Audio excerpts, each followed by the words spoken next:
By the way, folks, there was another huge fake news story over the weekend that was supposed to obstruct everybody's attention on the good news.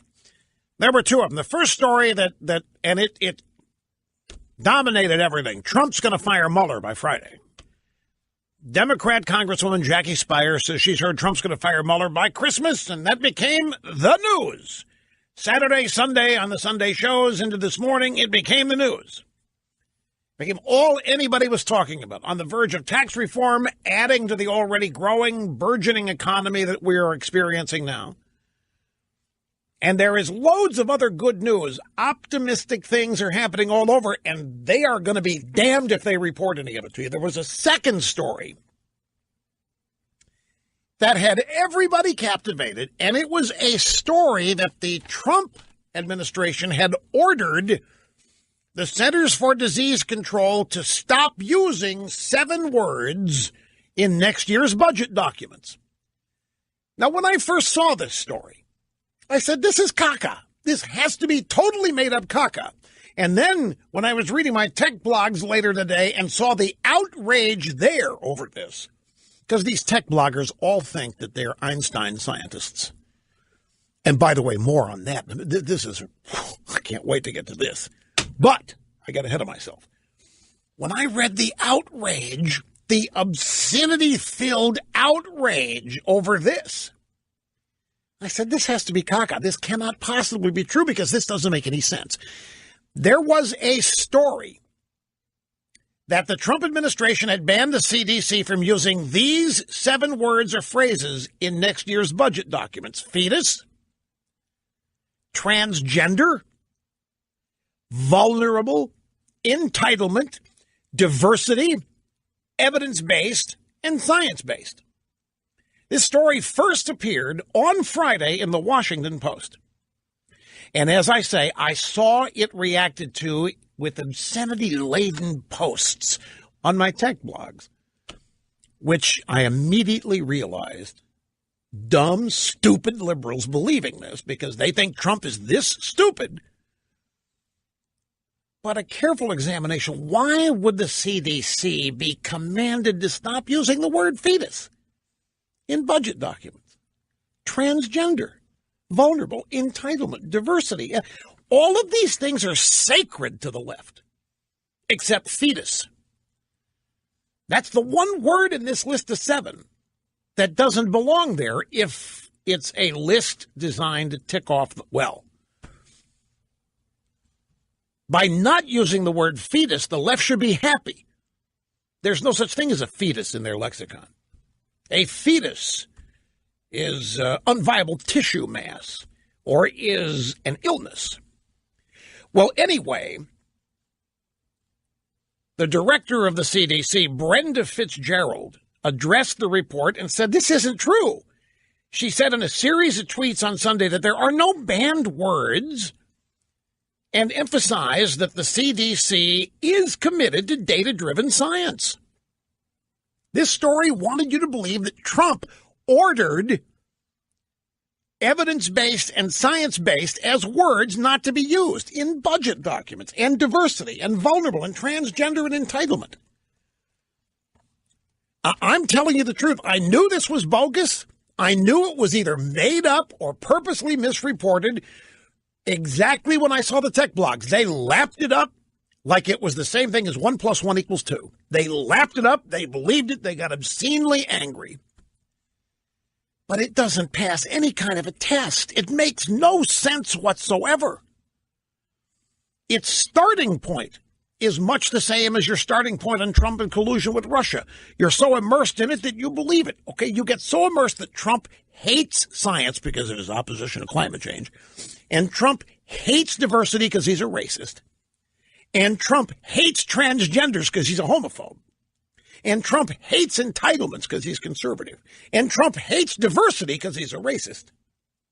And Trump despises evidence-based because he likes to put people in jail without any. If you believe all of that nonsense, then you would believe a story like this. These 2 stories dominated the weekend, folks. This and Trump firing Mueller. while all the other, much of it really great economic news has been totally abandoned, totally ignored.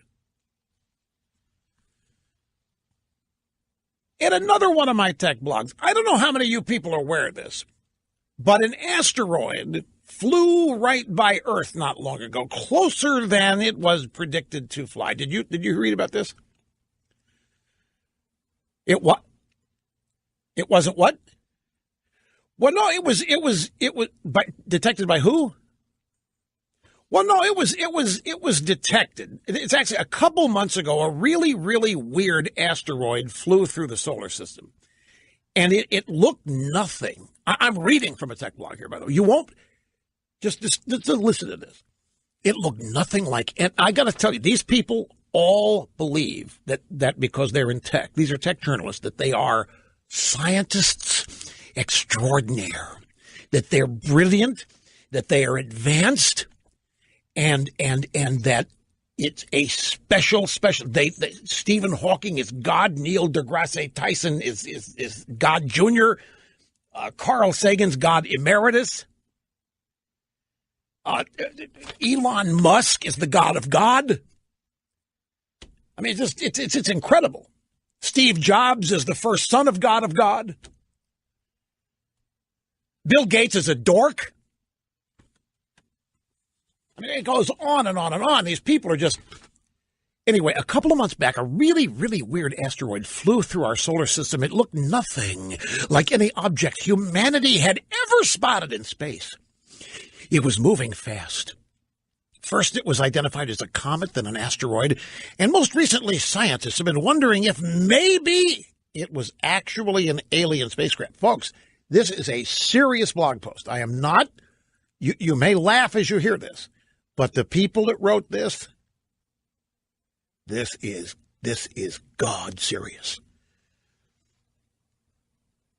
Most recently, scientists have been wondering if it was actually an alien spacecraft. Now, after spending hours listening to the strange visitor with powerful radio telescopes, scientists say they haven't heard a peep. Yeah, because it's a rock. The object is shaped like a cigar. If it's really an asteroid, it would be the very first interstellar asteroid. That is, a rock that originated outside our solar system. Earlier this week, scientists from the Breakthrough Listen project pointed their ears toward this object in the hopes of hearing something, anything, that couldn't be explained by some natural process.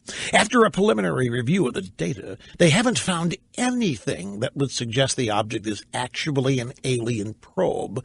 But whether or not we should be happy about that is up for debate.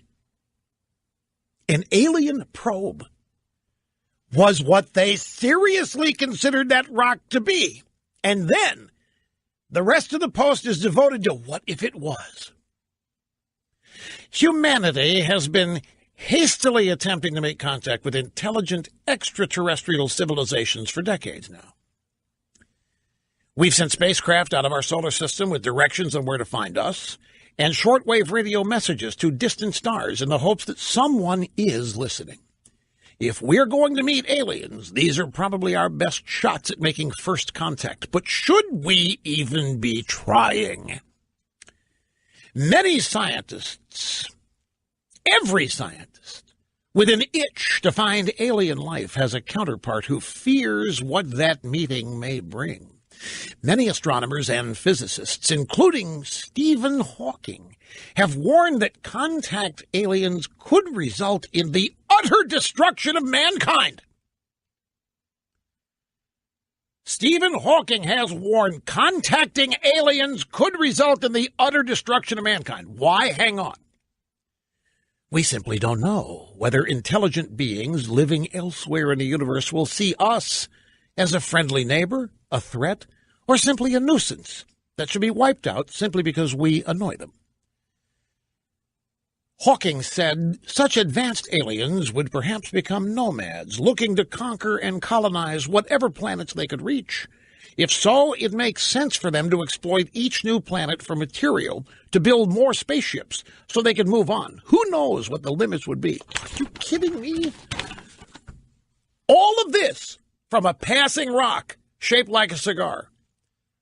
It could have been an alien. It could have been an alien probe. The alien probe could have been looking for material to build more spaceships and kill us in the process. But a sigh of relief. For now, it appears that the strange object that just visited us isn't relaying messages with alien handlers on a distant star system, and maybe that's for the best. This is not intended as a joke post. It's not satire. It's not parody. This is real. There is now a fear because of what Hawking, the aliens out there probing us, are simply going to wipe us out because we annoy them. And note, by the way, folks, in all of this discussion, aliens are always thousands of times smarter than we are. They have to be. How else would they get here? They would find us to be racist and sexist. They would chastise us for destroying our planet. They wouldn't want anything to do with us because we are so backwards and stupid, and they might just decide to kill us all. But Hawking has the solution. Colonize Mars. Get out of here. Get off this planet before the real alien probe gets here and wipes us out. Why go to Mars? Why go to Mars? There's nothing in Mars. There's no material to build spaceships on Mars. The only place worth visiting, if you're an alien, is Earth. Why? To meet Stephen Hawking. And then Elon Musk. And resuscitate Jobs. And then Al Gore for inventing the internet. You know, I saw a picture of this rock that the tech bloggers were hoping was an alien probe. And when I saw the picture, I thought, maybe these aliens are looking for Monica Lewinsky. That's the first thought that I had when I saw the shape of this thing. But they didn't stop. They continued flying on by, and we'll never know. Never know. The Senate is expected to take up a tax bill Tuesday or Wednesday. Final votes could come as early as late tomorrow, Wednesday. Okay, cool. I didn't think the Senate was going to get going on this till Wednesday or Thursday. The House is going to vote tax reform tomorrow. The Senate maybe later in the day. Well. There's another story over the weekend that died. Remember the story that Lisa Bloom was offering mortgage payments and cash to women to come forward to go public about Trump abusing them? What happened to that story? Where'd that story go? That story got erased by the stupid CDC story, and it was erased by the Trump's gonna fire Mueller story.